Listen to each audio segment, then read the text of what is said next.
हम लोग NCERT exemplar कर रहे थे कॉम्प्लेक्स नंबर्स की। एक क्लास हमने पिछली वाली पूरी की पूरी डेडिकेटेड क्लास दी थी एनसीईआरटी एग्जाम्पलर को। आज की क्लास भी अगर हम एग्जाम्पलर को दे दें वो भी कम है, इतने क्वेश्चन है एग्जाम्पलर में। और एनसीईआरटी कर ली, आरडी कर ली, उसके बावजूद भी एग्जाम्पलर में अभी इतने क्वेश्चन है कि 2-3 क्लास तक करते रहते हैं हम। करने वाले जो है ना, इतने क्वेश्चन मिलेंगे अभी भी उनको, ठीक है। लेकिन हम और बहुत ज्यादा नहीं खींचेंगे, आज के दिन और करेंगे इसको। एक ना फिल इन द ब्लैंक्स है, फिल इन द ब्लैंक्स लिखो। If a complex number lies in the third quadrant, comma, then THEN, its conjugate lies in dash। ठीक है, चलिए यहां देखें। अगर एक कॉम्प्लेक्स नंबर बताओ मुझे आप थर्ड क्वाड्रेंट में, एग्जांपल के तौर पे कोई भी, -x माइनस आइटा वाई, ये थर्ड क्वाड्रेंट में है।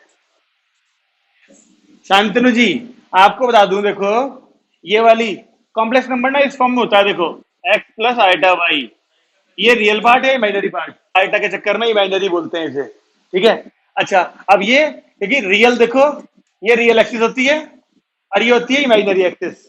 आई वाली जो होती है ना वो ये होती है, ये रियल वाली। अब इधर रियल पॉजिटिव होगी, इधर रियल नेगेटिव, ऊपर इमेजिनरी पॉजिटिव, नीचे इमेजिनरी नेगेटिव। अब ये दोनों नेगेटिव हैं, रियल भी नेगेटिव, इमेजिनरी भी नेगेटिव। तो खुद हिसाब लगाओ, रियल नेगेटिव कहां बोला मैंने, लेफ्ट साइड ये वाला, और इमेजिनरी नेगेटिव कहां होगा, नीचे। तो ये इधर और ये नीचे, दोनों से मिलके बनने वाला क्वाड्रेंट ये हो गया ना थर्ड। तो थर्ड क्वाड्रेंट में कॉम्प्लेक्स नंबर है। अगर हम इसका कंजुगेट निकालते हैं रिया जी, तो क्या आएगा, -x प्लस आइटा वाई। इतना सब सोच के बोलोगी, ये कॉन्जुगेट होता है। कॉन्जुगेट वाले में बस इसका साइन चेंज कर देते हैं और यहाँ लग जाता है बार एक। अब हमसे पूछ रहा है ये कौन से क्वाड्रेंट में होगा, तो बस इमेजिनरी वाली टर्म का साइन चेंज होता है। इसका मतलब अगर इमेजिनरी पहले नेगेटिव था, अब इमेजिनरी क्या हो गया, पॉजिटिव।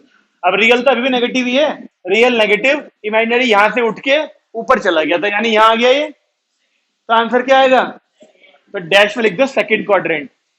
कोई कॉम्प्लेक्स नंबर थर्ड क्वाड्रेंट में है तो उसका कंजुगेट सेकंड क्वाड्रेंट में होगा। ओके, अगला लिखिए, the argument of complex number, the argument of complex number, हमको कॉम्प्लेक्स नंबर दे रखा है z is equal to 1 plus √3 iota, और इसके साथ में है 1 प्लस आइटा, और इसके इनटू में है cos theta plus iota sine theta. पूरे कॉम्प्लेक्स नंबर का हमसे आर्ग्यूमेंट पूछ रहे हैं। अब मुझे बता दो इन सबको कैसे निकाला जाएगा आर्ग्यूमेंट। पहले इसे स्टैंडर्ड फॉर्म में लिख लें। इसे कैसे लिखोगे, इन दोनों तो लिख लोगे, इनटू कर दोगे। इसे कैसे लिखोगे स्टैंडर्ड फॉर्म में, आप क्या कर रहे हो, किस तरह क्वेश्चन कर रहे हो आप, तो सोच भी एग्जाम्पल वाइज रखो। मैंने बताया था तुमको, आर्ग्यूमेंट जब मल्टीप्लाई में होते हैं तो प्लस हो जाते हैं। प्रॉपर्टी ने लिखवाई थी उस दिन, 2 या 3 कॉम्प्लेक्स नंबर जब मल्टीप्लाई में हो और उनका आर्ग्यूमेंट निकालना पड़े। देखो पेज पलट के, अब आ गया यार चार्ट पढ़ते ही। जब 2 या 3 कॉम्प्लेक्स नंबर मल्टीप्लाई में होते हैं और उनका इकट्ठे आर्ग्यूमेंट निकालना हो, तो एक तरीका तो होता है कि उन्हें सिंप्लीफाई कर लो फिर निकाल लो, लेकिन ये सिंप्लीफाई करने लायक फॉर्म में कहाँ है। तो अगर हमको इस पूरे का आर्ग्यूमेंट निकालना होगा, आर्ग्यूमेंट ऑफ जेड, तो इस पूरे के बाहर आएगा आर्ग्यूमेंट, और तो ये मल्टीप्लाई में होते हैं तो आर्ग्यूमेंट कैसे बन जाता है, प्लस में। यानी argument of 1 plus √3 iota plus argument of 1 plus iota plus argument of cos theta plus iota sine theta. कुछ याद आया, हमने 2 का लिखा था ना फॉर्मूला, 2 मल्टीप्लाई में थे, यहाँ 3 मल्टीप्लाई में बात लिखी है तो 3 प्लस में आ जाएंगे। सही है। अब इसका आर्ग्यूमेंट बताओ मुझे क्या आ रहा है, प्लस कर देंगे इसका आर्ग्यूमेंट प्लस इसका आर्ग्यूमेंट। ये क्वेश्चन ना ट्रू फॉल्स है, तो अपने क्वेश्चन के आगे लिख लो। हमने लिखा था ना argument of complex number this is, लिखो लिखो, इज 7π/12 प्लस थीटा। ये दिया हुआ है हमको, हमको बताना है सही है कि गलत है। इस पूरे का आर्ग्यूमेंट ये आ रहा है या नहीं आ रहा, बिना चेक करे अपनी वो मत दो, हाँ अपना सुझाव मत दो। हाँ भाई, इसका आर्ग्यूमेंट कैसे निकलता था, ये पहले क्वाड्रेंट में है, रियल भी positive, imaginary positive, tan theta निकालते थे, इमेजिनरी अपॉन रियल, क्या आएगा, इमेजिनरी √3/1। 10 में √3/1 यानी √3, 10 में √3 कहाँ आता है, 60, यानी π/3 प्लस, यहाँ पर आओ, ये भी तो पहला क्वाड्रेंट है, ये भी रियल पॉजिटिव, इमेजिनरी भी पॉजिटिव।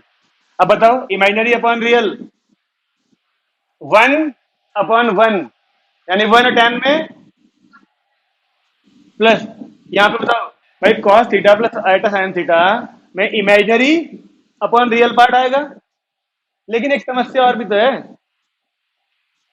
हम जो आर्ग्यूमेंट निकालते थे कैसे निकालते थे, टेन थीटा। अब यहाँ चेंज कर दूं मुझे एंगल, यहाँ पे थीटा दिख रहा है ना, तो यहाँ अल्फा लिख दूं, imaginary of Z upon real of Z का मोड लिखते थे। तो भाई शांतनु इसका इमेजिनरी पार्ट कौन सा है, आइटा के साथ वाली वैल्यू यानी साइन थीटा। तो ये लिख दिया ऊपर साइन थीटा, ये देखिए जेड लिखा है ना, यानी इमेजिनरी ऑफ जेड, जेड हमारा ये पूरा कॉम्प्लेक्स नंबर है, इसका इमेजिनरी पार्ट हो गया sine theta upon real of Z, ये हो गया रियल पार्ट, यानी केवल टेन थीटा। अगर tan alpha equal tan theta आ गया तो आर्ग्यूमेंट क्या आएगा यहाँ से, ये एंगल ही तो होता है आर्ग्यूमेंट, ये दोनों हट गए तो थीटा ही तो बचेगा। तो यहाँ पर क्या लिखूं, अब इन दोनों को प्लस करो, चेक करो 7π/12 आ रहा है क्या, 4 और 3 का एलसीएम 12 ही होता है, 3 4 जाए यानी 4π प्लस 4 3 जाए यानी 3π, यानी तो इस पूरे कॉम्प्लेक्स नंबर का जो आर्ग्यूमेंट आया वो हाँ सही है, 7π/12 प्लस थीटा ही है। सही है क्वेश्चन।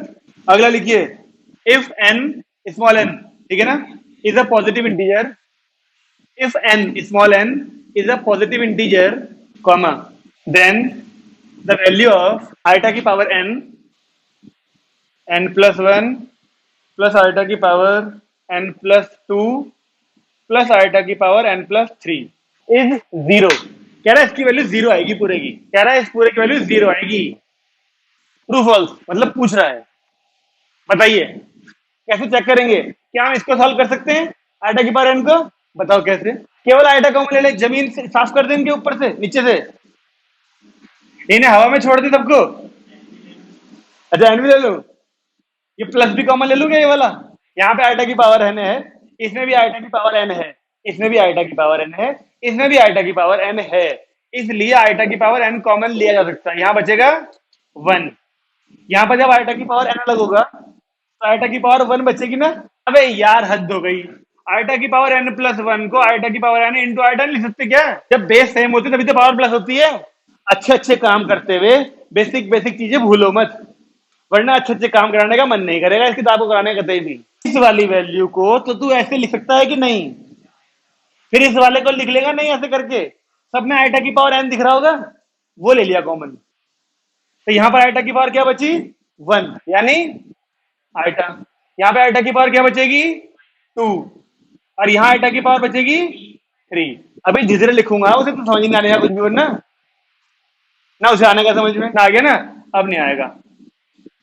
ये 1 ऐसे कैसा प्लस ये आइटा ऐसे कैसा, आइटा स्क्वायर की वैल्यू हम जानते हैं -1 होती है, ये ध्यान रखने वाली चीज है, ठीक है भाई दोनों को, कि आइटा स्क्वायर की वैल्यू -1 होती है और आइटा क्यूब की वैल्यू होती है माइनस आइटा। तो यहाँ पर माइनस आइटा से माइनस प्लस का आइटा कटेगा, -1 से प्लस का 1 कटेगा, और 0 की इंटू जब आइटा की पावर n से होगी तो आंसर, यानी वो क्या कह रहा था, वो जो भी कह रहा था वो सही था, इस पूरे की वैल्यू 0 कह रहा था क्वेश्चन में, यानी ट्रू है। करो जल्दी से, एक और क्वेश्चन इंतजार कर रहा है हमारा, क्या हमको ये ध्यान है, हमने पिछली क्लास में क्वेश्चन किया था सर्कल वाला झकास क्वेश्चन, एक और क्वेश्चन आ गया वैसा ही ट्रू फॉल्स में, z+1 का मोड लेस देन z-1 का मोड, कह रहा है इंटीरियर ऑफ सर्कल हो गए, वाले बच्चों को समझ में नहीं आएगा।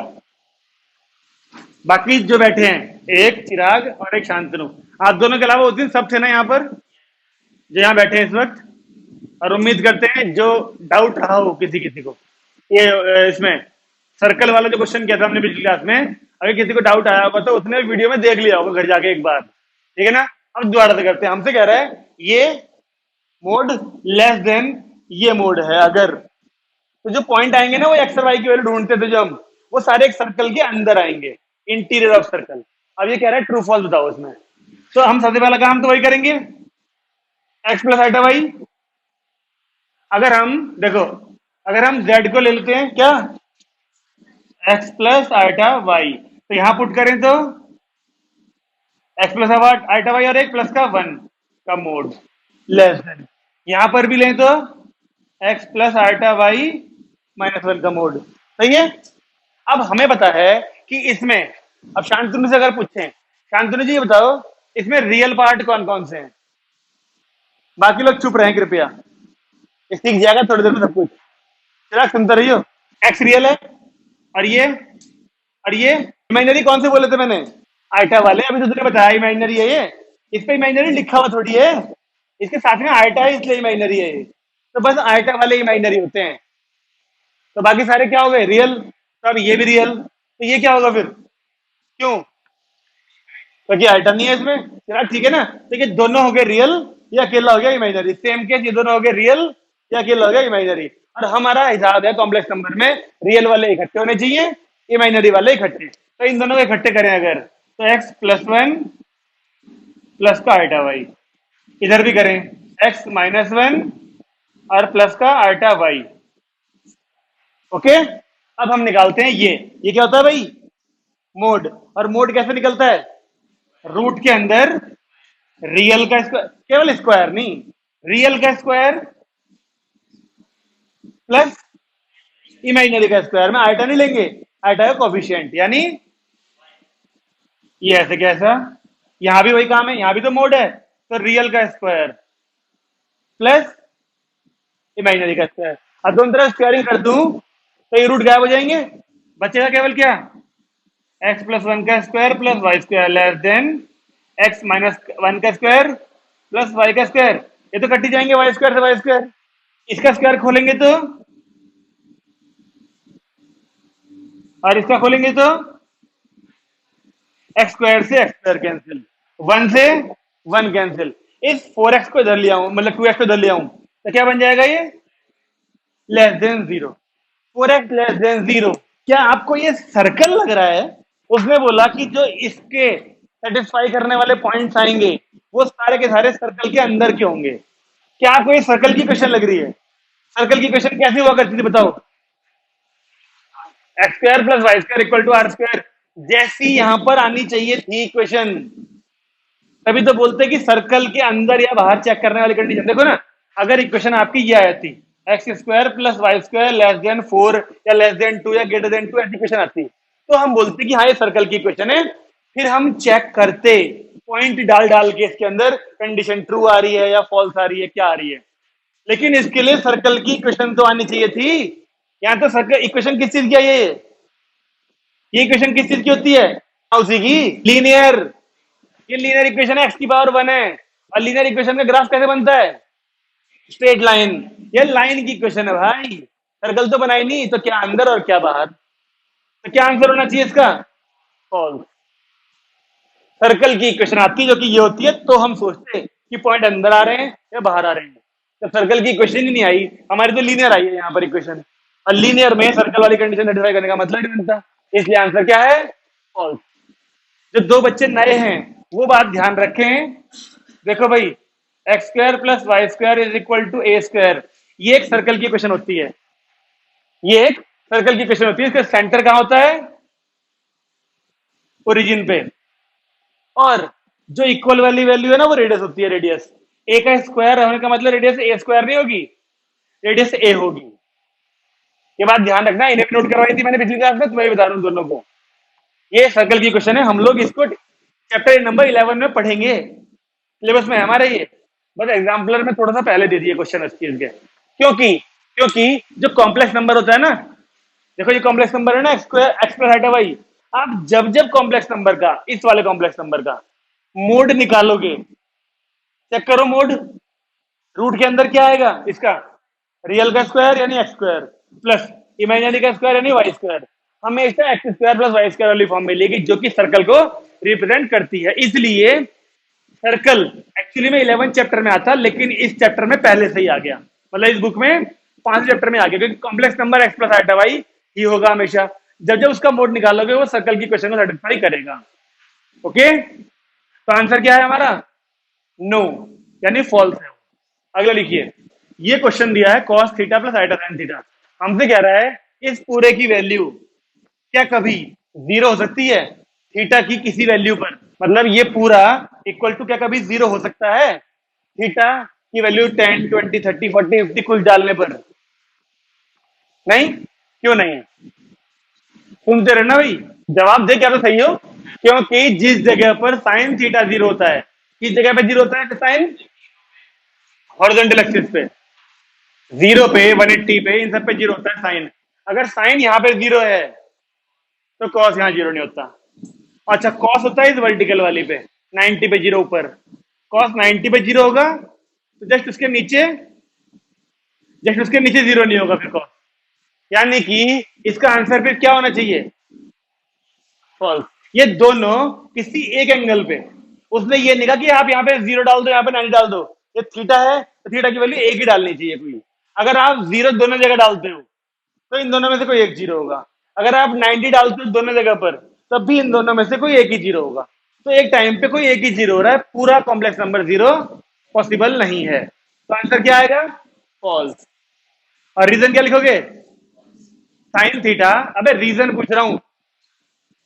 Sine theta and cos theta can never be zero at the same angle.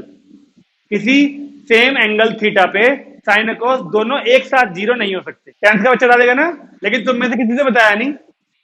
बताया था बच्चे, टेंथ का बच्चा बता देगा। टेंथ के बच्चे होल स्क्वायर तो कर नहीं पा रहे ठीक से। अगला लिखिए, मल्टीप्लीकेशन।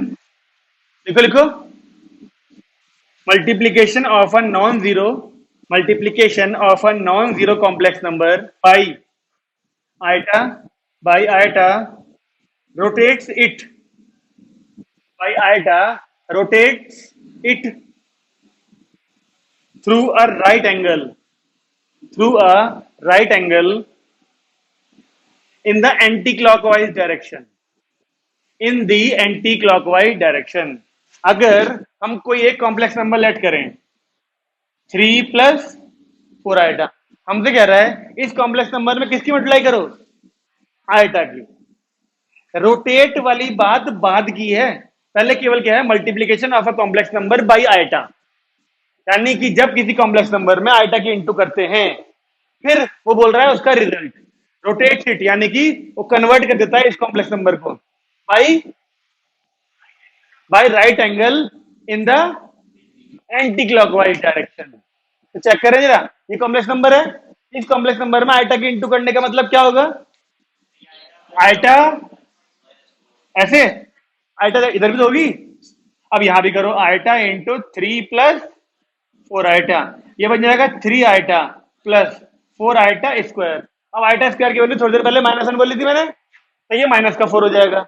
अब रियल वाला क्योंकि आइटा हट गया तो ये रियल बन गया।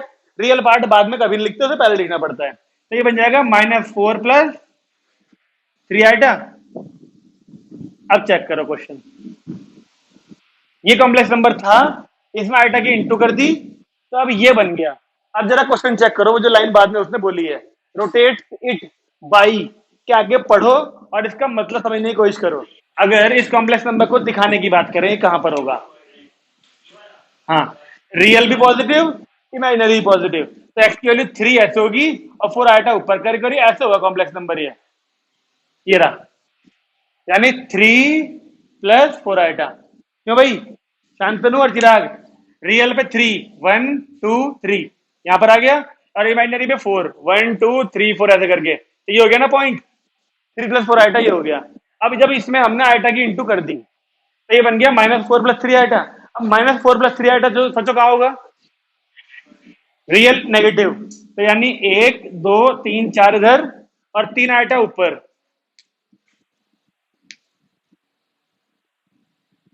ऐसा -4 + 3 आइटा।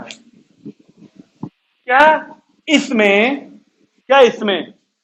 कॉम्प्लेक्स नंबर में अगर हमने आइटा की इंटू करी तो क्या ये पूरा एंटी क्लॉकवाइज 90 घूम गया? ये बोला उसने। क्या आपको ये एंगल 90 लग रहा है? दिखावे पे जा रहे हो? दिखावे पे मुझे लॉजिक बताओ, कैसे चलेगा पता इसके बीच में एंगल 90 है? क्या आपको लग रहा है ये इसकी लेंथ ज्यादा इसकी लेंथ कम है? नहीं, इसका भी मोड लेंथ होती है मॉडुलस। 3 का स्क्वायर प्लस 4 का स्क्वायर 5 आएगा, 25 √25। इसका भी 3 का 4 का स्क्वायर प्लस 3 का स्क्वायर 5 ही आएगा। तो लेंथ तो दोनों के बराबर है। वैसे तो अगर आप एक बात समझो, अभी वेक्टर पढ़ा आप लोगों ने? वेक्टर वेक्टर पढ़ लिया सब लोगों ने, है ना? वेक्टर में अजय ने नहीं पढ़ा? डिस्टेंस फॉर्मूला से ही तो वेक्टर वाली फॉर्म थी। तो एक काम करो, तो चलो हाँ वेक्टर छोड़ो, डिस्टेंस फॉर्मूला से कर लो। इसके कोऑर्डिनेट्स आप क्या बोलोगे?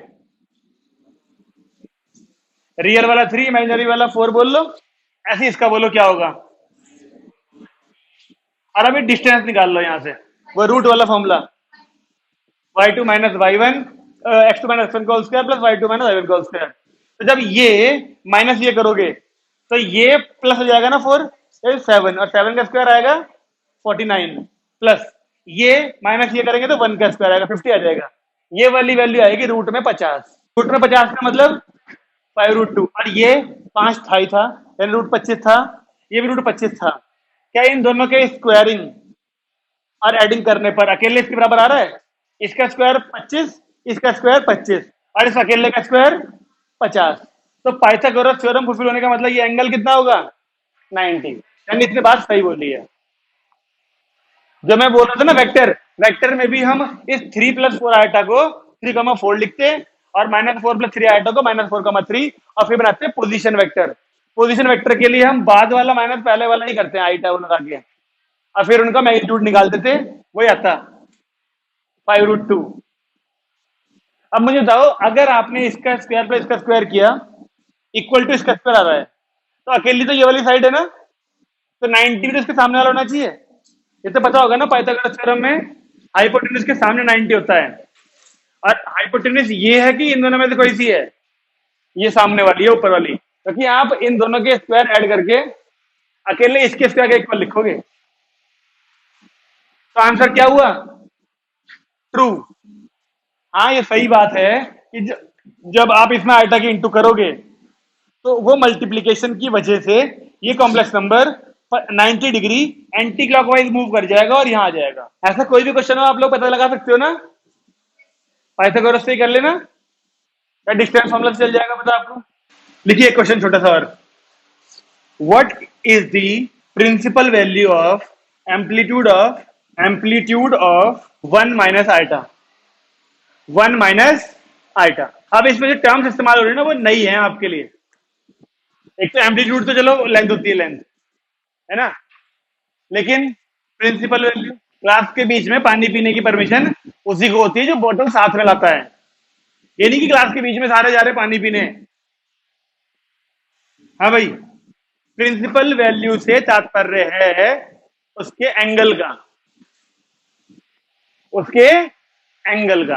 अब 1 माइनस आयटा का जरा मुझे बताओ एम्पलीट्यूड, एम्पलीट्यूड यानी आर्ग्यूमेंट बताओ, आर्ग्यूमेंट। एंगल पूछ रहा है, यानी कि एक्स एक्सिस के साथ, पॉजिटिव रियल एक्सिस के साथ कितना एंगल बनाया उसने, यानी एक तरह से आर्ग्यूमेंट पूछ रहा है, ठीक है ना। तो अगर हम z को लिख दें 1 माइनस आयटा, तब हमें पता है ना आर्ग्यूमेंट निकालने का तरीका था हमारा tan theta, imaginary of z upon real of z का मोड। ठीक है जी, इमेजिनरी ऑफ z क्या है इस बार? आयटा के साथ में माइनस का 1 है, अपॉन रियल पार्ट क्या है? tan थीटा की वैल्यू मोड के चक्कर में प्लस की जाएगी है, और tan थीटा की 1 कहां होती है वैल्यू? 45 पे। tan थीटा की वैल्यू 45 आ गई, tan थीटा नहीं थीटा, थीटा की वैल्यू 45 आ गई।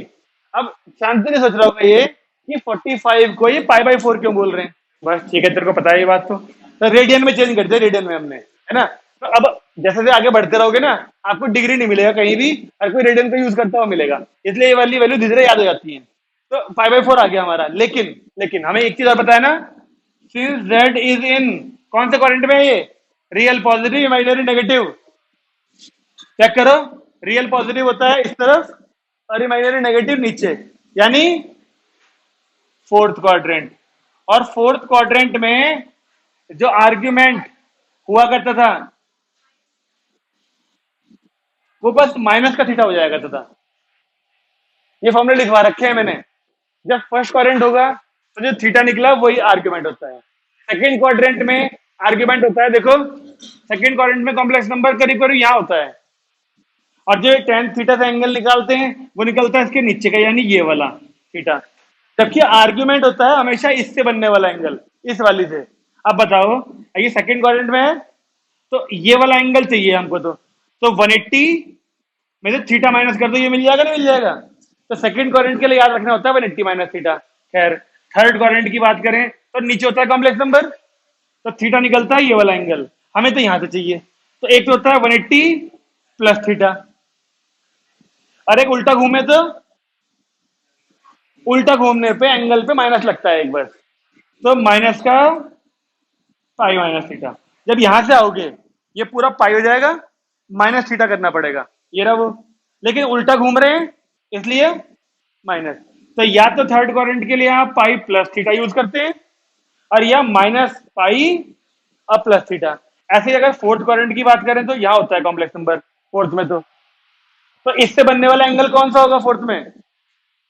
इससे बनने वाला, बस या तो ये हो जाएगा, और या फिर यहां से पूरा घुमा के लाओ 2 पाई और थीटा माइनस कर दो। तो फोर्थ क्वाड्रेंट के लिए दो तरीके लिखे जाते हैं, एक तो 2 पाई पूरा, उसमें थीटा हटा दो तो यहां तक आ जाएगा ना पूरा ये। और एक आसान होता है कि यहां से बस नीचे घुमा दो।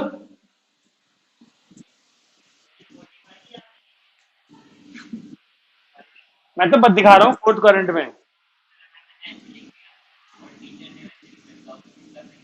दोनों लिख दियो ना तू। और या फिर एनसीईआरटी में उस दिन क्या था, छोटे वाला। तो भाई ये ध्यान रखियो एनसीईआरटी, क्योंकि टीचर्स जो होते हैं ना एनसीईआरटी फॉलो करते हैं, तो एनसीईआरटी में अगर माइनस थीटा वाला है तो ये लिखो। बल्कि छोटा तो यही पड़ता है ना भाई, 2 पाई माइनस थीटा के लिए उसे पूरा घूम के आना पड़ेगा यहां से लेके यहां तक, है? तो तुम वही लिख दो। लेकिन फिर इस जिम्मेदारी पे लिखना कि जब आपके मास्टर जी आपका गलत कर दे, अगर किसी कारण से, सब नहीं करेंगे गलत, लेकिन किसी ने गलत कर दिया, तो आपके पास जवाब होने चाहिए, उनको सहमति, उनको मतलब कन्विंस करने के लिए। मैं वही तो कह रहा हूँ, तेरे पास जवाब होने चाहिए कि सर ऐसे घूम के आओ तब भी वहां पहुंचेंगे, और ऐसे घूम के आओ तब भी वहां पहुंचेंगे। बात तो एक ही है, चाहे ऐसे लिख लो एंगल को, चाहे ऐसे लिख लो। हाँ, अगर आप कहते कि छोटे वाला लिखो, रास्ता जैसे छोटा पड़ रहा है, तो मैं जरूर ये लिख देता, क्वेश्चन तो यही चल रहा है। तो आंसर क्या आया भाई? माइनस का पाई4। पाई4 तो आ चुका था, बस फोर्थ क्वाड्रेंट था, फोर्थ में एंगल निकालने का तरीका होता है माइनस का थीटा, तो बस माइनस लगा दिया एंगल के आगे। ठीक है, शांति ने इन सबकी वीडियोस पढ़ी हैं, आपको तसल्ली से देखनी पड़ेंगी बस। ठीक है, वैसे तो बहुत कुछ धीरे धीरे समझ में आ जाएगा, क्योंकि मैं कोशिश तो कर रहा हूँ डिटेल में बता रहा हूँ तुम्हें टाइम टू टाइम। अगला क्वेश्चन लिखिए, लिखो एक क्वेश्चन। तुम्हें ध्यान में पिछली क्लास में एक क्वेश्चन आया था लोकस वाला, एक और करते हैं लोकस वाला। क्या बताया था मैंने, लोकस क्या होता है? पाथ, रास्ता। तुम्हारे घर से अगर मेरे घर तक बिल्कुल सीधी लाइन है, स्ट्रेट लाइन, तो लोकस क्या होगा तुम्हारा? Straight line. अगर तुम्हारे घर से मेरे घर तक आने के लिए एक बिल्कुल सर्कुलर वाला सिस्टम ट्रेवल करना है, तो तुम्हारा लोकस जो होगा वो सर्कल होगा। यानी कि लोकस उस चीज को कहते हैं जिस रास्ते पर आप मूव करोगे, that is your locus. Okay, एक क्वेश्चन लिखते हैं, चलिए। What is the locus of z if amplitude of z -2 -3 iota, ठीक है, इज पाई4। तो हमें ये तो पता है ना, जेड की वैल्यू को हम लोग एक्स प्लस आइटा वाई लेते हैं, इसे पुट कर देते हैं यहाँ पर। तो x plus iota y -2 -3 iota. बताओ अगला स्टेप क्या होना चाहिए हमारा? रियल अलग, इमेजिनरी अलग। तो रियल क्या होगा देखो, और इमेजिनरी यहाँ प्लस का है तो ठीक है, आइटा कॉमन लिया, y-3। ये हमारा एक कॉम्प्लेक्स नंबर है। इस कॉम्प्लेक्स नंबर का जो एम्पलीट्यूड है, एम्पलीट्यूड यानी एंगल, यानी थीटा, थीटा तो निकाला था पिछले क्वेश्चन में, थीटा हमें पाई4 दिया हुआ है। और वो थीटा कैसे निकालते थे हम?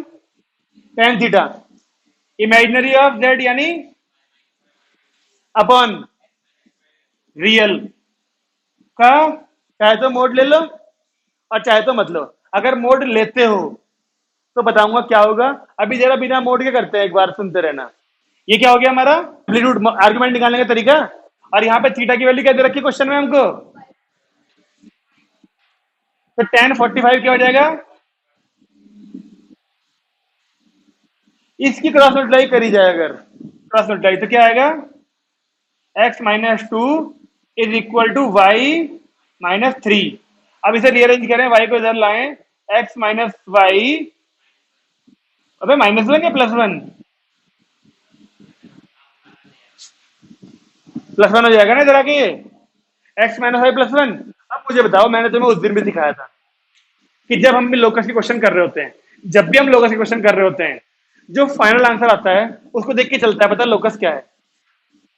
या फिर जब हमारा आंसर आता है तो आंसर चिल्ला चिल्ला के बोलता है कि मैं हूं ये, मैं हूं ये। या फिर आंसर को देख के खुद लगाना पड़ता है पता। मैंने क्या समझाया था उस दिन, बताओ लोकस कैसे चलता है पता। बस इक्वेशन को देख के चलता है पता। मैंने तुम्हें ये बोला था कि वो जेड की बात कर रहा था। जेड किस पे डिपेंड कर रहा है, देखो एक्स और वाई पे। अगर एक्स और वाई से बनने वाली इक्वेशन सर्कल की आती तो उसका जो लोकस होता जेड का क्या आता, वो सर्कल। अब जेड से यानी एक्स और वाई से बनने वाली इक्वेशन किस चीज की आ गई है, लीनियर। लीनियर चाहिए तो इस जेड का लोकस क्या हो गया फिर, स्ट्रेट लाइन। वही तो बोला उसने, बस हमें यही दिलानी थी। अगर इसके बदले ऐसी इक्वेशन आई होती तो क्या बोलते हम, circle.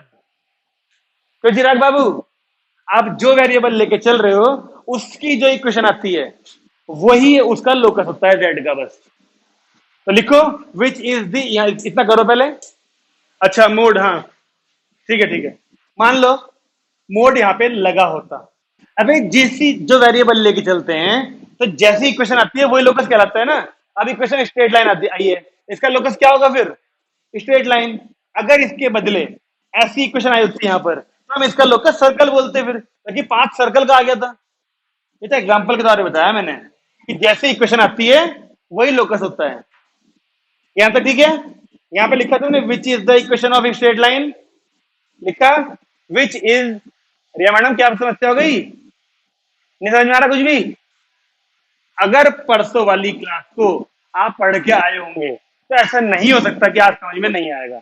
Which is the equation of straight line, that is, यानी आई ई लिखते हैं, दैट इज लोकस। अब सवाल ये आता है, कितने बच्चे यहाँ पे tan theta equal to mod लगाते, एक दो तीन चार पांच छह, सभी लगाते। क्योंकि आपको आर्ग्यूमेंट निकालने के तरीके में मोड लगाना सिखाया है मैंने, तो ठीक है। अब मैं अगर आपको बताता हूं कि यहां पे मोड लगाया होता मैंने, यहां तो बना ही क्या था,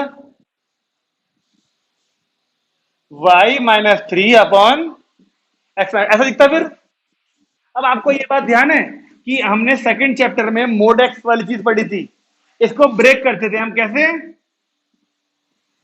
आ रहा याद।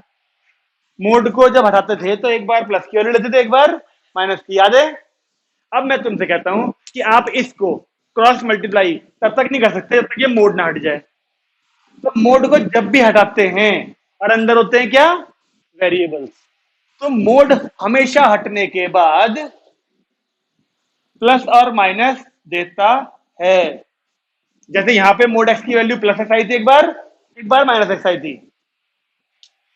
ये सेकंड चैप्टर का टॉपिक है।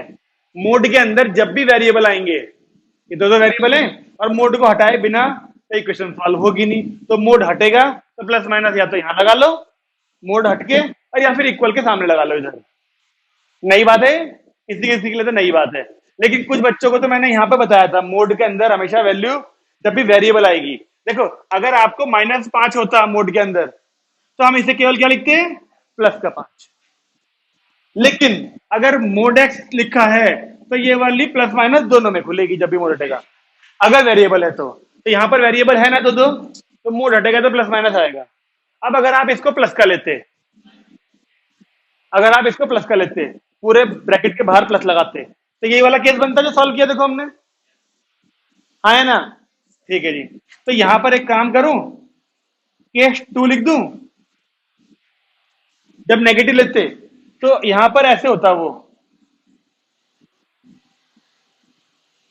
इस माइनस को केवल इसके अंदर भेजोगे या केवल इसके अंदर भेजोगे या दोनों के अंदर भेजोगे, किसी एक के अंदर जाता है माइनस, आपको सबको पता होनी चाहिए बात, दोनों के पास नहीं जाएगा। तो ये इसके अंदर गया तो, अरे एक्स माइनस टू की वन में हो गई, इन्हें उधर भेजते हैं एक्स प्लस वाई। अब क्या ये इक्वेशन ऑफ स्ट्रेट लाइन नहीं है? अभी भी है। तो अगर आपने यहां पर मोड को लगा के दो केस लिए होते, क्योंकि मोड हटेगा तो प्लस माइनस दोनों लिए जाएंगे, तो तब भी इक्वेशन ऑफ स्ट्रेट लाइन है, तब भी इक्वेशन ऑफ स्ट्रेट लाइन ही है। ओके, ध्यान रहेगी बात। बस एक शांतनु और चिराग को थोड़ा बहुत कम समझ में आ रहा होगा, आप लोगों को उम्मीद कर रहा हूं कि समझ में आ रहा होगा। लिखो, एक कॉम्प्लेक्स नंबर क्या बल्कि इक्वेशन दे रखी है हमको ऐसी, z प्लस वन का mod is equal to one दिया है, ठीक है ना। हमसे पूछ रहा था z कहाँ होगा, एक्स एक्सिस पे होगा, मतलब सुन लो ऑप्शन, एमसीक्यू है। कह रहा है z एक्स एक्सिस पे होगा, या फिर circle with centre one comma zero and radius one, circle with centre minus one comma zero and radius one, या फिर वाई एक्सिस पे होगा, वन कॉमा जीरो वाला। ये इतनी जल्दी आंसर देता है ऐसे जैसे भाई ने पढ़ा हुआ है सब कुछ। अगर वन कॉमा जीरो वाला हुआ ना, तो अभी मैं दिखाऊंगा आपको कि आपने ऐसा कुछ नहीं पढ़ा आज तक जिसका ये आंसर बोल रहा है वन कॉमा जीरो वाला। चलिए, रेड की वैल्यू तो पता है हमको, एक्स प्लस आइटा वाई। तो x plus iota y plus one का मोड बराबर वन। अब मोड कैसे लेंगे चिराग? मोड लेने से पहले क्या करना पड़ेगा? मोड कैसे निकालेंगे इसका? रूट के अंदर। उससे भी पहले करना पड़ेगा ना एक काम, रियल अलग करने पड़ेंगे, इमेजिनरी पहले अलग करने पड़ेंगे, यानी एक्स प्लस वन तो हो गया रियल आइटा वाई। अब करेंगे हम रूट के अंदर क्या, एक्स प्लस वन का square plus equal to zero. अब स्क्वायरिंग कर दी तो रूट गायब हो जाएगा ये वाला, उधर स्क्वायर हो भी जाए तो क्या फर्क पड़ रहा। तो बचा क्या, ये। अब अगर आप इसको मोटे तौर पे देखो तो आपको किस तरह की क्वेश्चन लग रही है? सर्कल, सर्कल अभी तो पढ़ा था, एक्स का स्क्वायर प्लस वाई का स्क्वायर इक्वल टू वन। अब वो सर्कल की इक्वेशन ये वाली थी, देखो कंपैरिजन देखना कैसे कर रहा हूं मैं। और तब या फिर एक काम करूं, संचित भाई को बुला लूं पढ़ाने के लिए, ठीक है। ये सर्कल की क्वेश्चन थी ना, क्या ये सर्कल की क्वेश्चन थी? इसका सेंटर कहां था बताओ जरा? ओरिजिन पे। पता है क्यों था ओरिजिन पे इसका सेंटर? क्योंकि एक्स में से भी जीरो माइनस हो रहा था और वाई में से भी क्या हो रहा था, जीरो माइनस, इसीलिए जीरो कॉमा जीरो था। एक्स में से भी जीरो माइनस होगा तभी तो एक्स स्क्वायर बोलेंगे उसे। वाई में से भी जीरो माइनस करो, तो जो एक्स में से जीरो माइनस हुआ और वाई में से जीरो माइनस हुए वही तो है, देखो जीरो कॉमा जीरो रहे। इस इक्वेशन को अगर मैं रीअरेंज करके लिख के दिखाऊं तुम्हें, देखो इस इक्वेशन को रीअरेंज करता हूं,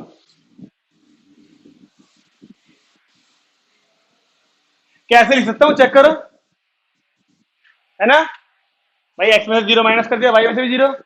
एक्स में से जो माइनस होता है ना, सेंटर का एक्स कोऑर्डिनेट वही होता है। एक्स में से क्या माइनस हो रहा है यहां पर, इसलिए इस वाले सेंटर का एक्स तो हो गया जीरो।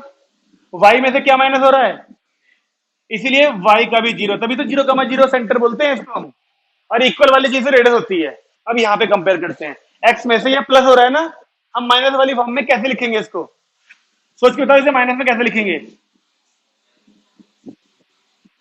ऐसे, x minus of minus one, तभी तो एक्स प्लस वन बनेगा। अच्छा यहां तो कुछ भी नहीं हो रहा, तो ऐसे लिख लू। अब बताओगे क्या एक सर्कल की क्वेश्चन है? हाँ है।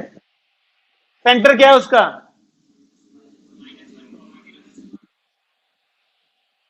एक्स में से जो माइनस हो रहा है वो सेंटर का एक्स कोऑर्डिनेट है। एक्स में से क्या माइनस हो रहा है चेक करो, माइनस का वन। वाई में से क्या माइनस हो रहा है, जीरो। तो ये सेंटर के क्या हो गए, कोऑर्डिनेट। और रेडियस तो है ही हमारे पास। थोड़ा सा गलत हो गया संजीत, बस समझ में आया आपको? हमने अब तक ये पढ़ी थी फॉर्म, इसको ऐसे भी लिख सकते हैं और ऐसे लिखते ही चल गया पता। एक्स में से जो माइनस हो रहा है सेंटर का एक्स कोऑर्डिनेट वही है, वाई में से जो माइनस हो रहा है वही है। अब उसके हिसाब से हम यहाँ पे पता लगा पाए। आंसर क्या लिखोगे फिर, अब इसका बताओ जरा, इसका आंसर क्या लिखोगे नीचे फिर? माइनस वन का जीरो से कैसे करेगा शुरुआत? ये माइनस वन जीरो किसका क्या है वो लिखो, कि या तो पहले बोलो circle, this represents circle with centre, अब बोलो minus one comma zero and radius one. अगर आप सीधे -1, 0 से करोगे शुरुआत तो ऐसे कर लो, -1, 0 being the centre and radius being 1, the above equation represents the equation of circle. फिर घुमा फिरा के लिखो, लेकिन सारी बातें लिख देना। ये है मतलब। मैं सुनता हूं, तो मतलब मैं जिससे बात कर रहा हूं तो वही सुनता है क्या मुझे? तो इसका आंसर बता, इसका क्या लिखेगा इसके अंदर, क्या है ये?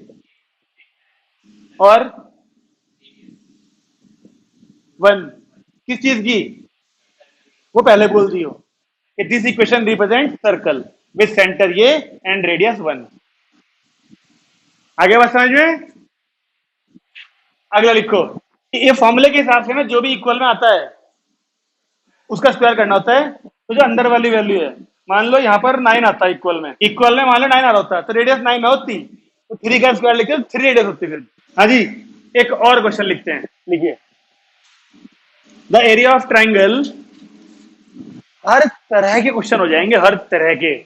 दिमाग ना, मतलब कि तुम देख लो, जितने भी क्वेश्चन हमने परसों करे थे और जितने क्वेश्चन आज कर रहे हैं, इनका किसी भी एनसीईआरटी के क्वेश्चन से या फिर किसी भी आरडी के क्वेश्चन से कोई ताल्लुक नहीं था, लेकिन स्टिल क्वेश्चन सारे कॉम्प्लेक्स नंबर आरडी में है ना।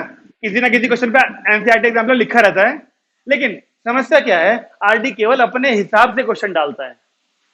और जब ये किताब मिलती है तो बहुत सारे क्वेश्चन होते हैं। मान लो 100 क्वेश्चन है इसमें, एक चैप्टर के अंदर मैक्सिमम एमसीक्यू होते हैं, ठीक है ना। 100 क्वेश्चन है, अब 100 में से आरडी ने मान लो 20, 25, 30 डाल भी दिए, 70 तब भी रह गए नजर डालने से, तो तभी मिलेंगे जब इस पर नजर पड़ेगी। ठीक है, एक क्वेश्चन लिखते हैं झकास वाला, लिखो, द एरिया ऑफ ट्रायंगल। अभी देखते हैं तुम्हें पिछला क्वेश्चन ध्यान है या नहीं, इस क्वेश्चन को पढ़ के। The area of triangle on the complex plane formed by complex numbers.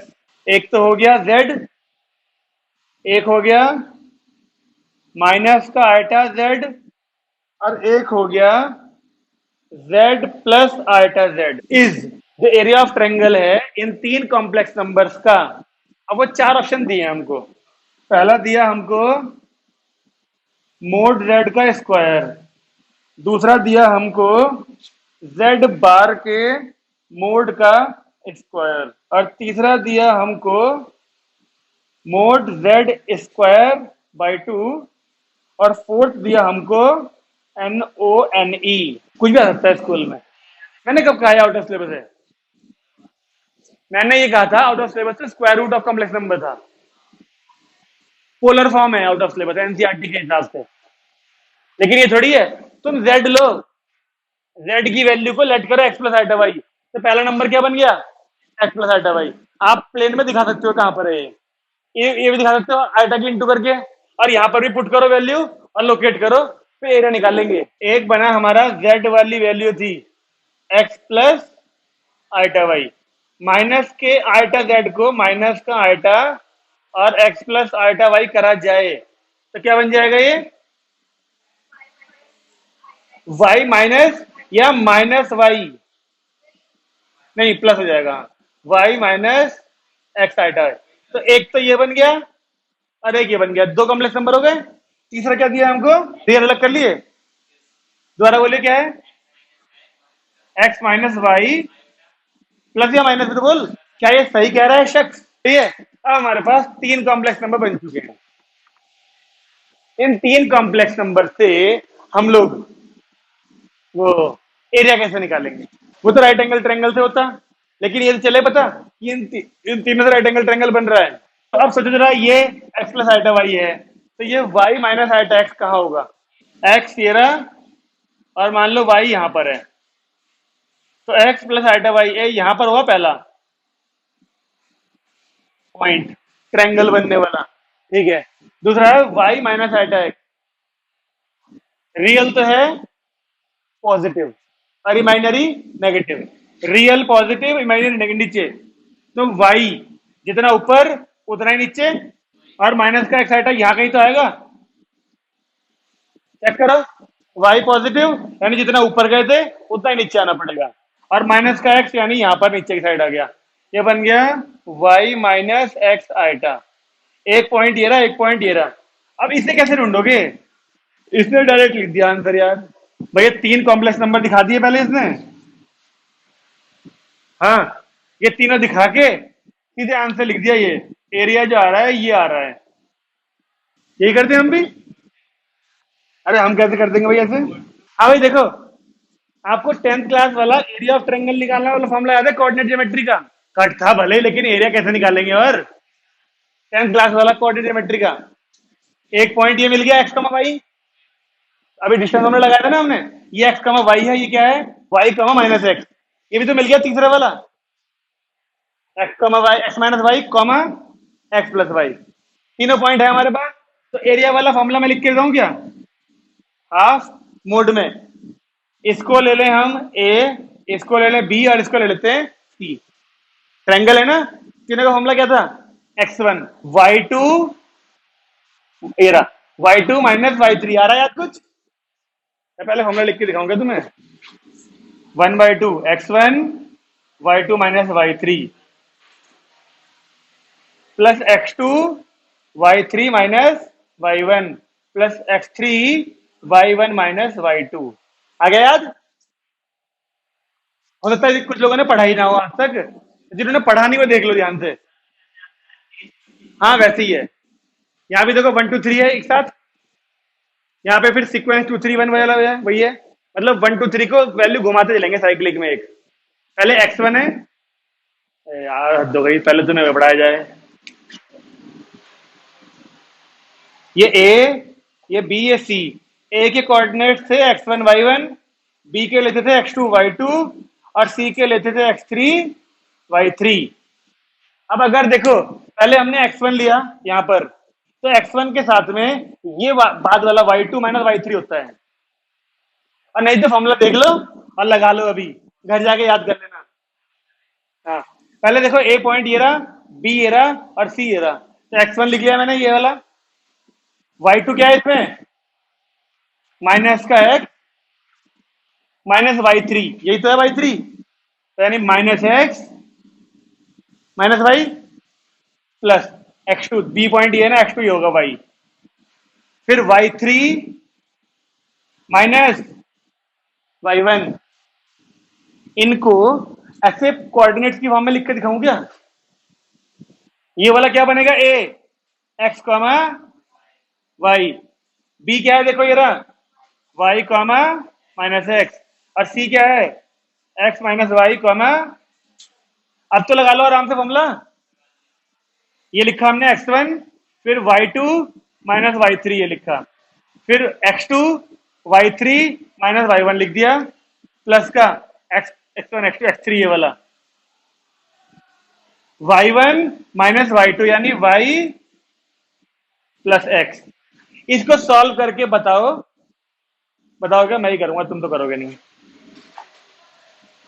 x की इंटू करें इसमें, ये कितना है? माइनस का 2x, माइनस के 2x के x में करेंगे तो, और ये बन जाएगा माइनस का प्लस। ये क्या बना? प्लस। ये x minus y x plus y ही था देखो, यानी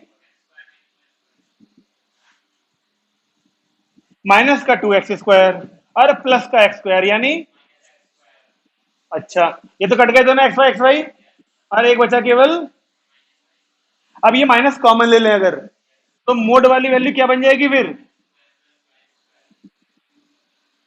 अच्छा अब बताओ, अगर z को हमने लिया था x प्लस वाई, तो x² प्लस y², क्या हम z² को नहीं बोलते मोड z को स्क्वायर को? आंसर फर्स्ट नहीं है, अपॉन 2 चल रहा है ना देख। मैं ये वाली वैल्यू पूछ रहा हूं, इसको z की फॉर्म में कैसे लिखेंगे?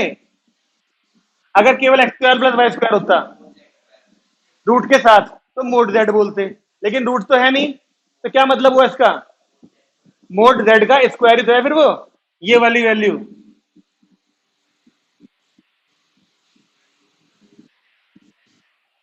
Area of triangle. और कोई तरीका नहीं है, आपको ये वाला फॉर्मूला ध्यान रखना पड़ेगा, 10th क्लास वाला। जो बच्चे मेरे पास पढ़ते थे मैंने उनको कराया था ये वाला फॉर्मूला, भले रिड्यूस सिलेबस का हो। उनसे ये बोल देता हूँ कि हाँ स्कूल में तुम्हारे क्वेश्चन नहीं आने के भले ही, लेकिन मैं करा था जरूर, क्योंकि मुझे पता है कहीं ना कहीं इस्तेमाल होगा एरिया निकालने के लिए। अभिषेक ने पढ़ा होगा बस ये। लेकिन इसकी हरकतें तुम्हारी तरह नहीं होंगी ना कि पहली बार देख रहे ये क्या है। देखा तो है ही पहले इसने, भविष्य मतलब भूतकाल में कभी ना कभी। अब नोट कर लिया तुमने एरिया ऑफ ट्रायंगल का मामला, उसके हिसाब से क्वेश्चन कर लिया ये। देखो यू तो, अभी टाइम वैसे थोड़ा सा है, यूं तो कॉम्प्लेक्स नंबर के एग्जाम्पलर वाले क्वेश्चन अभी बहुत है, लेकिन हम फिर भी अगले टर्न पे अगले चैप्टर शुरू कर देंगे। कुछ परेशान से लग रहे हैं बच्चे, हर क्वेश्चन में बहुत ज्यादा सोचने को लग रहा है ना, और हम है नहीं उस टाइप के। अगले चैप्टर शुरू करना है अगले टर्न पे, फिर पूछ रहा हूं मैं। ठीक है, ये तो खत्म हो गया क्वेश्चन, यहाँ पर चैप्टर भी खत्म ही हो गया ये तो 2 दिन पहले खत्म हो गया था चैप्टर। 2 टर्न से तो हम एनसीईआरटी एग्जाम्पलर के क्वेश्चन कर रहे हैं। ठीक है, अब ठीक है, इसे भी अगले टर्न पे नया चैप्टर मिल जाएगा पढ़ने के लिए।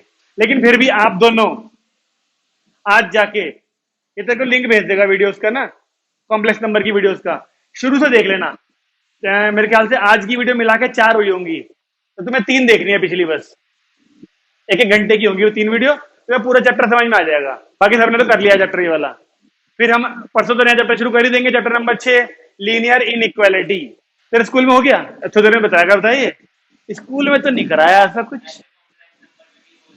वही कहना चाह रहा हूँ, जब हम क्वेश्चन करेंगे ना, ये कहेगा स्कूल में तो ऐसा कुछ नहीं हुआ था, ये कहां से करा रहे हो। हाँ, एनसीईआरटी के बेस पे करेंगे ना, जितने क्वेश्चन एनसीईआरटी में है तो तुम इजी ही कहोगे उसमें। लेकिन अगर हमारे अंदर इच्छा होगी कुछ नया सीखने की, तो फिर आएगा मजा। आज के लिए होमवर्क क्या है आपका? आज के लिए होमवर्क है, जो क्वेश्चन आज भेजे हैं, जो आज करें हैं सॉरी, उनको फिर से करना है, उनको फिर से करना है। और इसी हफ्ते में टेस्ट होगा कॉम्प्लेक्स नंबर का। प्रिपेयर रहिए, भले ही वो सैटरडे को क्यों ना हो, लेकिन होगा जरूर इस हफ्ते में, क्योंकि तुम्हारे स्कूल के टेस्ट चल रहे हैं, तुम्हारे खत्म होंगे तो इनके शुरू हो जाएंगे। ये जो प्रक्रिया है ना टेस्ट वाली, ये निरंतर चलती रहती है, कभी किसी के स्कूल में कभी किसी के स्कूल में, इसलिए इनसे घबराना नहीं चाहिए। ओके, आप दोनों ध्यान से चैप्टर के लास्ट मतलब सैटरडे तक, उससे पहले कोशिश करो खत्म करने की, ताकि टेस्ट में कुछ क्वेश्चन तो कर ही लो आप लोग। ठीक है ना? आगे परसों तो करेंगे नया चैप्टर हम लोग खत्म।